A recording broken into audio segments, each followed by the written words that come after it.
हमारे सभी YouTube family को बहुत बहुत जय जय श्री सीताराम।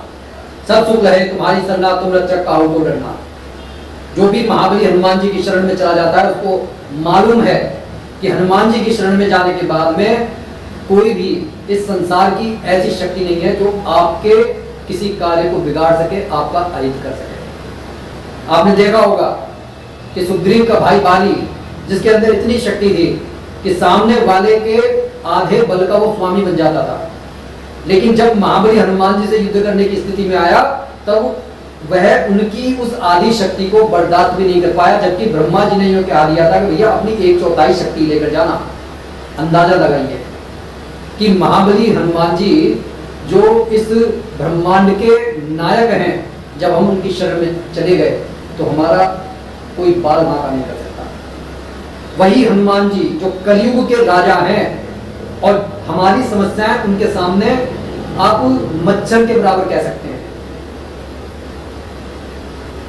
और हनुमान जी से मिलने के बाद में किसका भला नहीं हुआ। जब विभीषण जी मिले, राम जी का नाम ले रहे थे,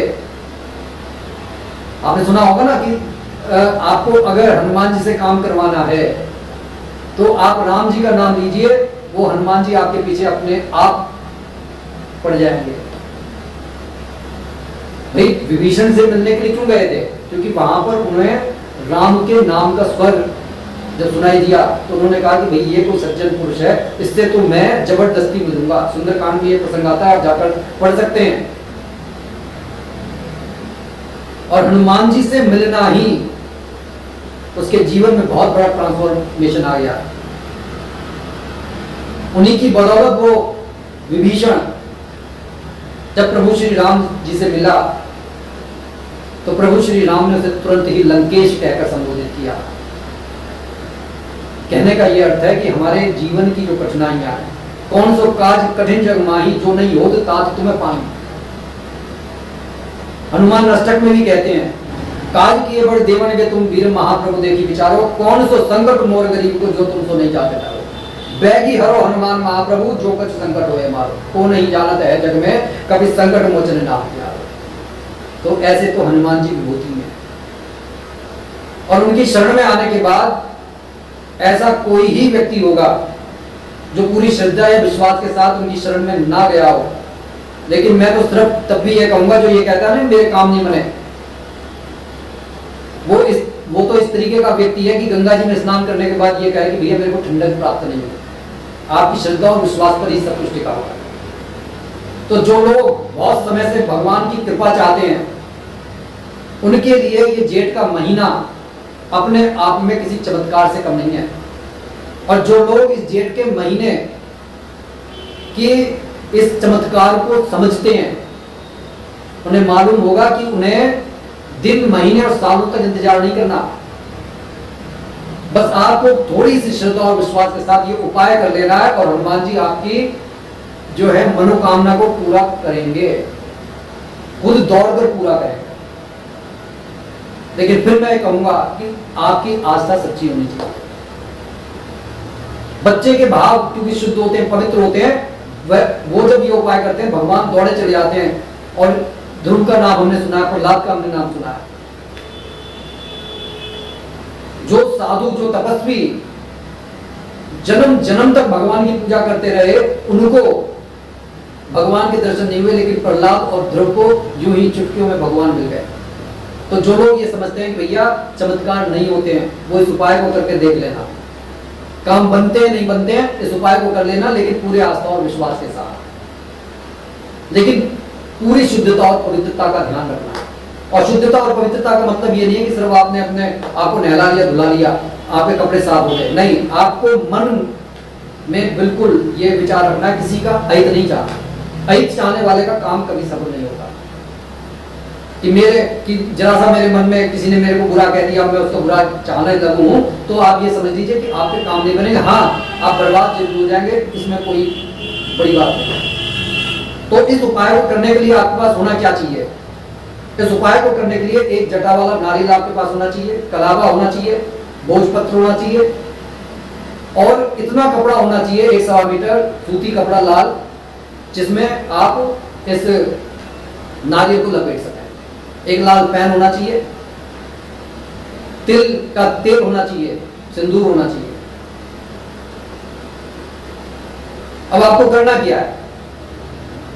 शुद्धता और पवित्रता के साथ में, चाहे आप इस उपाय को सुबह कर लें, शाम को कर लें, मंगलवार को कर लें, शनिवार को कर लें, लेकिन इसके अलावा किसी और दिन अगर आपको करना चाहते हैं, कोई बहुत बड़ी समस्या है, वो अलग बात है। कोशिश करें कि मंगलवार या शनिवार को आप इस उपाय को कर लें।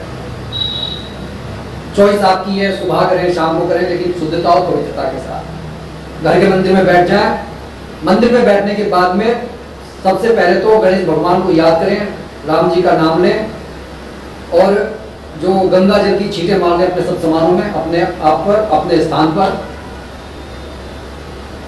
और भोजपत्र पर जो आपकी इच्छा है, चाहे वो पैसों के निमित्त है, चाहे करियर में आयु बाधा के निमित्त है, या किसी बच्चे की घर में शादी नहीं हो रही है, छोटे से छोटे शब्द में आप उस भोजपत्र के बिल्कुल बीच में लिख दें।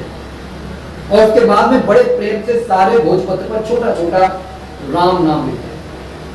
इस तरीके से लिख दें कि जो आपने लिखा है, जो आपकी इच्छा है, जो आपकी विश है, उसे आपने बीच में लिख दिया। बाकी आपने पूरा राम लिखते हुए आए, राम राम पूरे में आपको भर दीजिए, पूरे भोजपत्र को भर दीजिए। इसके बाद में ये जो लिखा हुआ पासा है उस नारियल के ऊपर लगा दें और इसके ऊपर सूती कपड़े को लपेट दें और 7 बार कलावे की गांठ बांधें और हर कलावे की गांठ के साथ और आप इस मंत्र का जाप करते जाएं।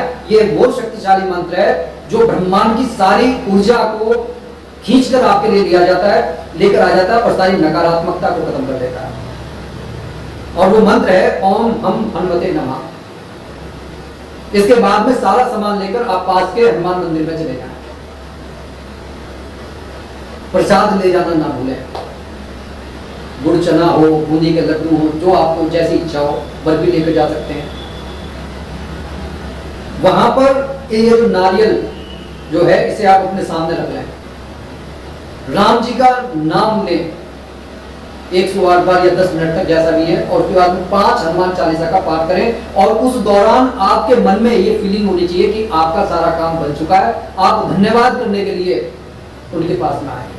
ये वो प्राचीन तरीका है हनुमान जी से अर्जी लगाने का, जहां पर हनुमान जी सुनते ही सुनते हैं और बिना राम का नाम लिए हनुमान जी को कुछ सुनाई नहीं पड़ता। इसलिए हनुमान जी के अगर आपको काम करवाना है तो राम जी का नाम जरूर देना।